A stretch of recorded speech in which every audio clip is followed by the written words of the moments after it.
I hear the train a-coming. Are you here? All aboard to the Paul Leslie Hour, where we bring you captivating conversations with fascinating people. This is episode number 1100, featuring an exclusive interview with Jason Hewlett, renowned speaker, comedian, entertainer, master impressionist, and author. At this depot, your host, Paul Leslie, the last of the Red Hot Papas, delves into Jason's world of laughter, inspiration, and spot-on impressions that have wowed audiences from station to station, coast to coast. An unforgettable chat is beginning right now. Well, Jason, it occurs to me that you and I have been in the same room twice, but we've never met. Now, people might think that that's curious, but I should add that the room was huge. There were thousands of people there on both occasions, and we were quite a distance from one another. You were on stage, and I was comfortably sitting in a chair. But I was greatly amused and entertained and touched, all of those things within the course of just a few minutes, both times that I saw you. And it's hard to do all of those. It's hard enough to do one, but when you put it all in one performance, that's not easy.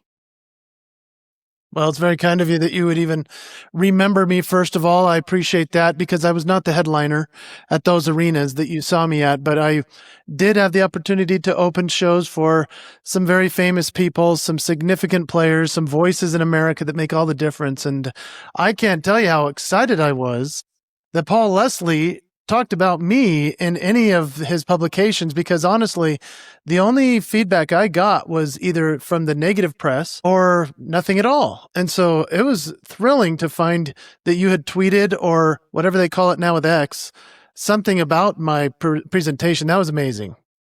Well, I'm glad that you noticed. I'm touched that you would respond to them. I like that you called them the negative press. That's a step above what a lot of people would call them. But let's play nice, right? I've learned the hard way, Paul. I used to think that it was the fair press, but then when you get on that other side where they only talk about the negative things as well as say things that are not true, which is what I experienced, that's when I realized, oh, it is the negative press. I always thought that, our president was maybe a little bit exaggerating about the fake news and all of that. Well, now I see that it's true, and it's a shame. And there's an important piece that you play in independent journalism, and I appreciate your voice for that. Well, thank you, Jason. I do appreciate it. And I am of the opinion that entertainment is extremely important. I think it's one of those things, it feels like a gift from God to me. It makes this existence entertaining.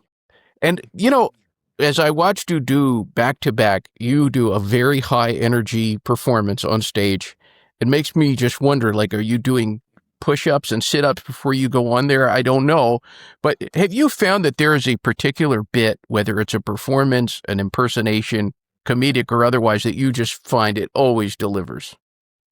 Oh, absolutely. And I mean, there are pieces that I did within that performance that you saw. It's a very compressed performance versus what I'm used to doing, which is generally 45 minutes to even 90 minutes worth. So you saw, if I recall, probably about a 20-minuter, and that's way different for me. So I'm essentially grabbing my highlights that I know are going to hit the audience. But also remember, I was not introduced to the stage. I had to come right out and just sort of welcome an audience that wasn't expecting to see me, that didn't want to hear from me.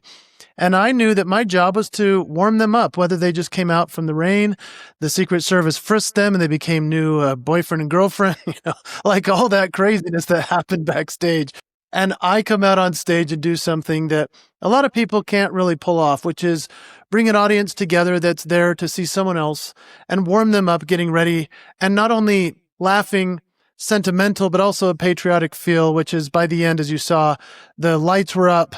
People were singing God Bless USA, a patriotic sentiment that went across the arena, which is a fun thing. So I'd say, to answer your question, whenever I do my funny faces, that gets a big laugh. Whenever I do the God Bless USA and the right setting, that gets a huge reaction.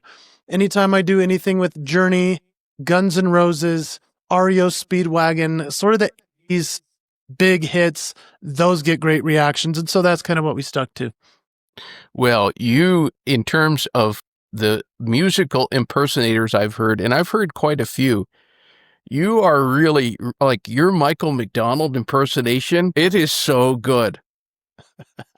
That's a fun one, right? I think everyone can relate to trying to sing like Michael McDonald. And for your audience that doesn't know what it is, I'm singing What a Fool Believes, the Michael McDonald era from the Doobie Brothers. Obviously, there were different lead singers through the years, but he sings that one song in a way that most people don't know the lyrics. They maybe know one word. So I'm singing, and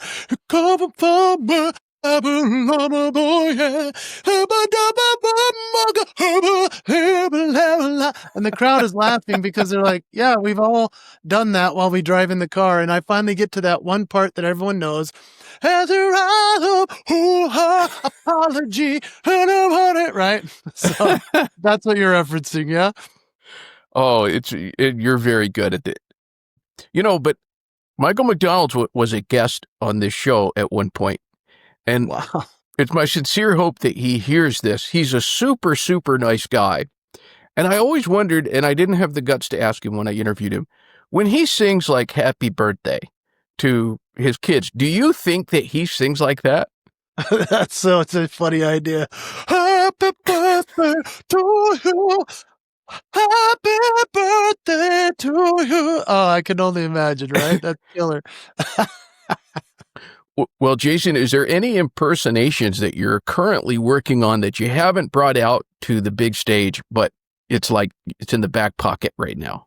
Oh my gosh, that's a crazy question. I appreciate you asking. I've been toying for years with different artists, and I still can't find really the right sound for anybody that stands out enough that matches the classics of the Michael McDonald type voices, I think because legendarily, they came on to like an American Bandstand, or they were on the top 100 with Casey Kasem, that we had such a focused version of what a musical artist legend was. And now there's so many across the board. We don't even know if they're really singing, if it's auto-tune or what.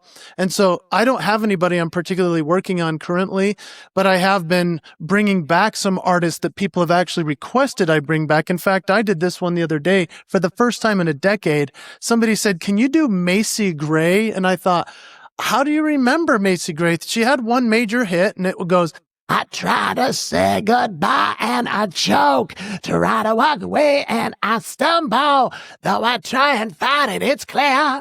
My world crumbles when you are not here. And they, for some reason, remembered that I did that years ago. So I'm bringing back some of the oldies that are kind of like 90s, 2000s that are kind of almost like an oldie now, which is crazy to think, right?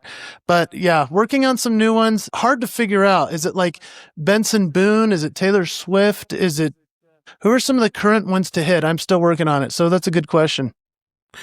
We will be awaiting. Now, just aside from your performances, just your personal tastes, who would you say your all-time favorite musical people, whether singers or bands or whatever, who would they be? Oh my gosh. It's not a fair question, Paul.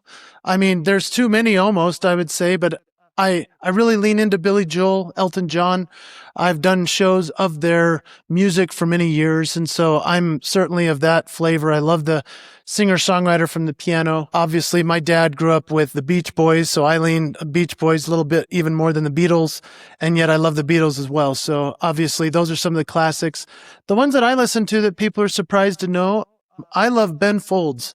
He's probably my very favorite. I saw him in concert in my neighborhood, actually. He played a concert a couple of months ago, and that was crazy to meet him.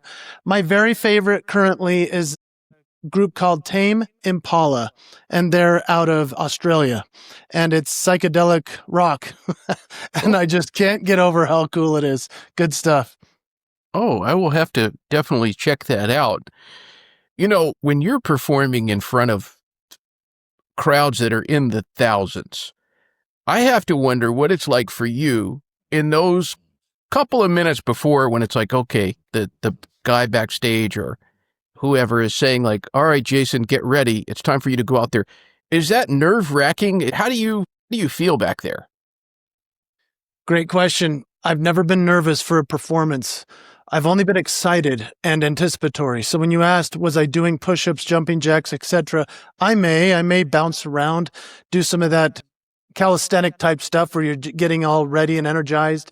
And yet I do not feel any nerves going out there. I'll tell you, actually, it's tougher to do a smaller group than an arena of thousands of people, especially if you know those people, because then it's like a small, awkward situation. You have to make it fun and almost light to try to get the audience with you. Whereas with an arena, you have your pockets of people that will be with you and pockets of people that won't. And eventually it hopefully will spill into everybody. So no nerves, just anticipation, just excitement. And it's kind of like when they say in the Olympics, Olympians are trained not to be worried about the big moment, but rather to call it excitement, anticipation, and then that's their big moment. So that's how it feels.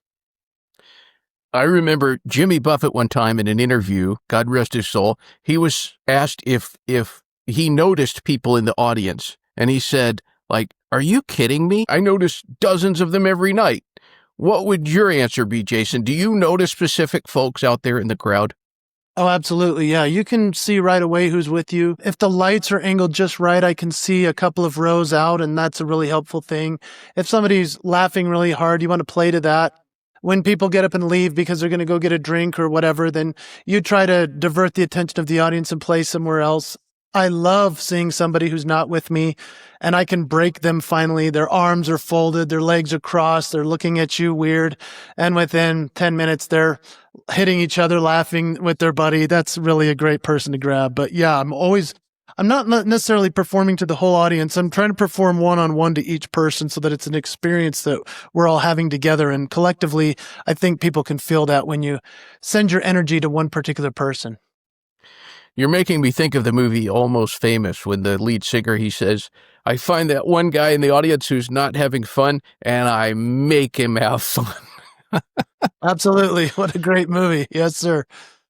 Well, I didn't get her permission to say this, and this might get me in trouble, but I don't think it will.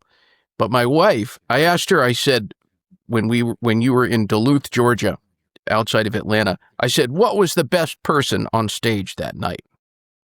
And she said, you. She said, that Jason Hewlett, he was the best thing tonight. That's incredible. I will tell her, thank you so much, because honestly, I am, and I know my role, I am truly the least important person that's a part of that show, meaning I'm not a headliner. My name's not on the bill. They don't even share me on social media, essentially.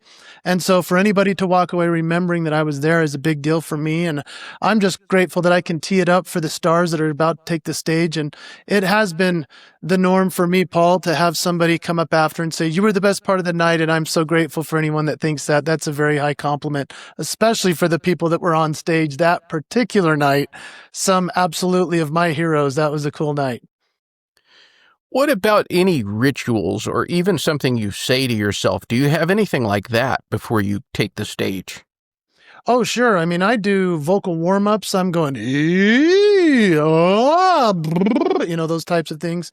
I usually will write in my journal, and journaling for me is a great place to be able to get out any fears, concerns, or whatever that I might be going through, as well as some of the challenges of the day. I make sure not to check my phone immediately going on, especially unless it's from the event planner or somebody that has to get a hold of me. If I see a bunch of missed texts, I'll make sure that I don't read anything, any emails, any social media, anything like that, because you don't want to be in a potentially negative space before you go out there. I'll certainly make sure that I'm hyped up with the sound guys, the lighting people, the video production, make sure that they know what I'm going to be doing. I make sure the clock is right because in fact, for this tour, they wanted me to do 15 minutes. I'd get on stage and sometimes the clock would go up to 20 or 25. And it was just in the real time, I had to change the timing and so forth of my performance. And so, yeah, having all of those kind of conversations, feeling cool, feeling excited and jazzed, getting my videographer ready to go, all of those things are what I do ritualistically. Now, you've done 2 very high profile tours where you were the warm up or the opening act. And you were telling me over email that not always did you get to meet the name out on the marquee, but sometimes you did. And I'm curious, who have you met from these tours that you've done that impressed you the most or that you found yourself in awe of? Yeah, so just so your audience realizes, I was the opening act for Tucker Carlson, and that was in 2024, which was really exciting because it was election season. And equally, that was also not exciting because it was like a lightning rod event where people were extremely both patriotic but also vitriolic towards this type of experience. And so during that tour, I got to meet people like RFK, which was really cool. And my kids were excited to meet him. They asked if they could come along, so they traveled with us to Milwaukee for that one. J.D. Vance was extremely kind and gave me a nice fist bump and compliment. Charlie Kirk was off stage for two of those events, one in Wichita and one in Phoenix. He couldn't have been nicer. These were just people that I actually didn't really know much about prior to doing the tour itself. And so learning about them on the tour, how important they are, what great voices they are in America, that really, really knocked me out, Paul, as you can imagine, as I got wrapped up with the tour and had so many people canceling me, including my friends, my clients, my corporate events that I had lined up. They were all canceling left and right. And I thought, I met some really cool people. So luckily that happened. And then this year in 2025, as they called me for the Megyn Kelly tour, just getting to know Megyn was incredible. She's as good as it gets. Same as Tucker Carlson. These guys are just incredible people. They're brave, they're journalists, but they're also important voices. And that's what I appreciate about them as being good family people. And on the Megyn Kelly tour, I got to meet people like Charlie Sheen, which I never thought I'd meet Charlie Sheen. And he's certainly been through his crazy life. And he admits that that's been a challenging thing he's put his family and his own self through. And so it's fun to meet people like that are making a difference, doing neat things in their lives, and equally making big shifts. And it's admirable to see somebody like that. Now, was Charlie Sheen surprising? Was he about what you thought he would be like, or what was he like? Yeah, I had no idea what I was going to get out of him, right? Whether it was going to be the wild thing from the old baseball movie Major League or it was going to be. And let me tell you, that guy couldn't have been nicer, more focused on you when you talk to him. He's really intensely focused on the person in front of him. And I found that really admirable. Usually when I've met other celebrities, they're looking all around, they're kind of looking at their clock. Some of them don't even look at you at all. So that was really surprising and pleasing. And he's a swell guy. I'm really excited for what he's going to do in the future. Well, what about Megyn Kelly? What is she like? Yeah. So Megyn, if you watch her, you see this articulate, powerful, amazing woman, right? This is how she is off stage as well. She's very direct, but she's also very warm. And if that doesn't come through while you're watching or listening to her, because I know that some people are at odds with the way that she does her thing, I'll tell you, this is a nice, kind, sweet woman. I've seen her with her children. I've seen her with her staff, her team. They all love her. I am such a fan of hers, and she really helped redeem my career this year of 2025 because I've hardly been able to get any events due to being canceled after the Tucker Carlson tour. So having Megyn on my side has been a real big deal. I feel she's an advocate for me. And Paul, like I told you, people hadn't been writing about or sharing about me as the opening act for any of these tours. And that's always kind of a bummer because you're like, I really want people to know I'm here. And then what happened the day after the tour, Megyn Kelly and her team shared and tagged me in a video of me singing God Bless the USA. That's actually grown my social media quite a bit. Obviously, there are some haters, but most it's all good. And Megyn Kelly is somebody who truly wants to fight for the underdog as long as they're the person that she feels is doing what's right and has maybe been not really had the best luck in their life, perhaps. So she's really somebody I admire, and I'm very grateful to feel like she's a friend. I've heard Lee Greenwood sing his song, God Bless the USA, and now I've heard you sing it twice. And both times I heard you sing it, I mean, this is a very recognizable song, and I'm betting that other people have told you this. Both times you brought a tear to my eye. That's very kind. And I do get that a lot. Now, here's the thing. Lee Greenwood wrote the song. He's the originator of it. He's the best singer of it, no question. And I would love to be a close second, but I know lots of other people do it so well. In fact, other friends of mine sing that song too. I've just utilized that song for many years. It was my dad's favorite song for many years. We've actually shared the stage singing it as father and son. That's a very special experience. And so it's fun to be able to close those shows that I feel is a nice way to bring a room of whether they're, all conservatives or some liberals mixed in, or everybody's just trying to figure out what they are. It's nice to be able to bring everybody together with a patriotic song like that. I feel it's a sacred hymn of America. It must have been exceptional to share the stage with your father. Oh, yeah. And we've done that for years. In fact, we're now in business together. He created a company called Cardio Miracle, which is the world's #1 nitric oxide supplement for heart disease and cardiovascular challenges. And so when we would go on tour or on stage ourselves, it was a really fun thing to be able to stand up on stage and say, we believe in America. We believe in making America healthy again. And then I'd bring my dad up and he would sing the first verse. If tomorrow all the things were gone, I'd worked for all my life. And the crowd would go bonkers because they just thought of him as like the founder of this company that's such a great company. And then I'd say, that's my dad, and then I'd sing my part and we would sing together. It's really nice when you have that, that kind of DNA blend of voice. It's a very beautiful sound. And so I love singing with my dad any chance I get. There's definitely something about it. The thing about show business, anything in entertainment, even broadcasting, you want to talk about something that if you'd like a job that involves rejection, sign up. I'm curious how you, Jason Hewlett, how do you look at rejection? Well, I used to take it really personal. I used to feel really sad when somebody would say, "Oh, that impression wasn't good," or "You didn't sound like that voice. You didn't nail that moonwalk." And after a while, you have to get sort of a thick skin. After I think tweaking enough to make it so that you say, "I know that I am doing this well." Now there is obviously to say that if a good critic criticizes you and you say, yeah, I think that's right. I can adjust what they're talking about. But there comes a point where the keyboard warriors come out, tell you how stupid or horrible you are. You just need to kind of let it. I look at it as like a third person. And I just think to myself, if that was them saying something about someone else, it wouldn't matter as much to me. So that's how I look at it now. And in reality, I think that if I don't get criticism, I'm not doing something right. And so I lean into that now instead of shy away from it.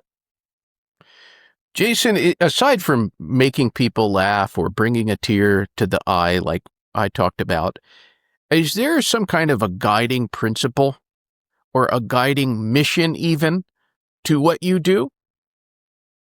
Oh, man, I love that question, Paul. Thank you. I'd say the guiding principle for me is God and to bring joy to the world as much as I possibly can. I believe that God sent us all here to share our gifts and our talents and our strengths. And one of the best ways we can do that is to open our mouth to share our gifts and to shine bright. And so I don't shy away from that.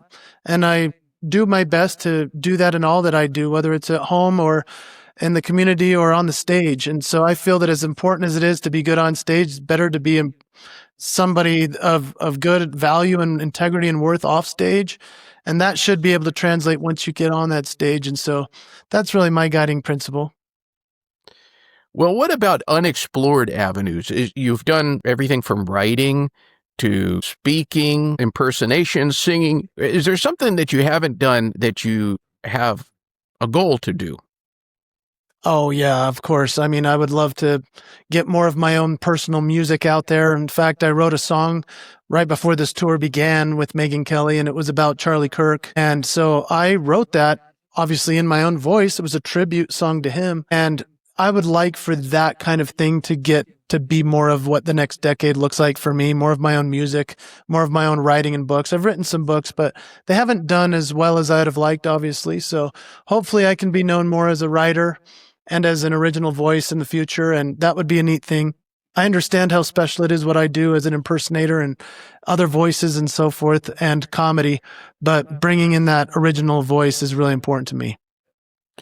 Was Mrs. Erica Kirk able to hear that song? Oh, dang. No, she wasn't. That was what was such a bummer. Let me tell you the quick story about that song. I wrote it right after Charlie Kirk was assassinated. And just like probably thousands of others that wrote that song, we all tried to send it to Turning Point USA, tried to get it in Erica Kirk's hands so she could hear how much we loved him. And then I got on the tour with Megyn Kelly. Charlie was supposed to be in Bakersfield, and obviously they had to make some changes. So they booked Erica Kirk as the final stop in Phoenix, where Turning Point USA is. And so on the entire tour, I got to sing the Hey Charlie song. And that was really special. I would do it actually right before closing with God Bless the USA. And in fact, they weren't sure if they really wanted me to sing my own song because I'm doing mostly comedy and it's kind of more uplifting and stuff. And then I'm singing the song that's almost a downer, if you will. Mm-hmm. But the way I wrote the song was that it is sentimental, but it's also empowering and it's kind of an anthem. And so throughout the tour, it became an anthem for the show itself. And that was a really exciting thing for it to become. And so I was so pumped for the last show, Erica Kirk, to hear it. And as tours go, usually the celebrity doesn't get there until right before they go on. And that's kind of the bummer of the reality of these things. And so a majority of the celebrities that were on stage with me an hour or two after I warmed up each crowd, they never saw me. They don't know what I do still to this day. That's just how it goes. And that's okay, but it's always a bummer. So Erica never heard that song. But if you want to hear a cool story, right before she came on stage, they were trying to figure out what song can we play to bring her on stage after we do a memorial video for Charlie Kirk. I had just done my sound check singing that song of Hey Charlie. And the video production and Megan's team all said, why don't we just have Jason's song be the song that plays Erica Kirk to stage? And so they asked me when I came off stage, do you want us to do this, or is that something you don't want? And I thought, that is the culmination of that song. That is the full circle moment. Whether she heard it or noticed it or not, I don't know. But when Megyn Kelly said, ladies and gentlemen, please welcome Erica Kirk, the fireworks went off, the sparklers started, and my music of Hey Charlie came on. About a verse and a half got to play while she was hugging Megyn and getting a standing ovation. And that was the only time she'll probably ever hear that song. But I knew that was what the song's fulfillment really needed to be. It was very special. Well, let's keep some faith that perhaps, you just never know, maybe she will hear it. Yeah, maybe so. That'd be really neat. And, I know everything online tried to squash that song. You can find it on YouTube, but you have to search. If you go to iTunes and you search up Hey Charlie, it's categorized as a Latin song, and it's actually kind of more of like a folk rock. And so it was banned on TikTok. It was squashed on Facebook and Instagram. It's interesting what happens with the algorithms of whoever it is that's running that thing. But I'm very grateful, and I hope that she does get to hear it. Well, my sincere hope, I hope that people who see this, that are looking for the perfect all-arounder, as the British people call them, that they consider Jason Hewlett, because you're very, very good. You are a true entertainer. You're very kind, and I appreciated what you said about me because, like I said, during the Tucker tour, and I didn't know that you had written something nice about me. I found that your article about the Megyn tour and your video, that was so cool. But then you sent me the Tucker Carlson one from a year ago, and I was like, oh, wow, I wish I'd have found this. It would have lifted me up at a time I needed it, because Rolling Stone scathed me, Washington Post ripped me apart. That's when I realized the news is a little bit biased, and that was very much appreciated that you would say what you said. And so, yeah, I mean, obviously I appreciate that, and I'm so thankful for the nice words you said. You even said a word, how do you say it, raconteur? Yeah, I called you a raconteur. Now, tell the audience what that is, because I had to look it up. It means it's a fancy way of saying storyteller, because you'd add these little, these little contextual stories from your life, and I appreciated them. I had heard that word. I'd seen that word in the past. No one had ever described me that way. I had to look it up when you wrote that, because I was like, what does that mean? And as I read it, I thought, what a great word. What a nice compliment. It sounds so much juicier than storyteller. And so thank you for that extremely, wonderful and generous word that you would share. So thank you. My pleasure. My pleasure. I hope everybody subscribes to your YouTube channel. You have a lot of content on YouTube, and I've had quite a time going through and watching everything from little inspirational things to an impersonation of the great Louis Armstrong. You've got all kinds of stuff on the Jason Hewlett YouTube channel. So hit subscribe and hit the notifications on that. Anything you'd like to say in closing, Jason? Anything at all? The stage is yours. I just appreciate you having me on here and allowing me to share with your audience. Obviously, you have people that are intellectual, emotional. They're probably looking for their right mission in life and to share their light. And so I appreciate that you would allow me to be on for just a little bit and hang out with you. And I do hope that everyone realizes that when you share your light, it's a wonderful world. Yeah, baby. Do. So go check out that YouTube channel. Hopefully get some laughs and inspiration. Thank you so much, Jason. I really appreciated this. Thank you so much. Thanks, Bob. All right.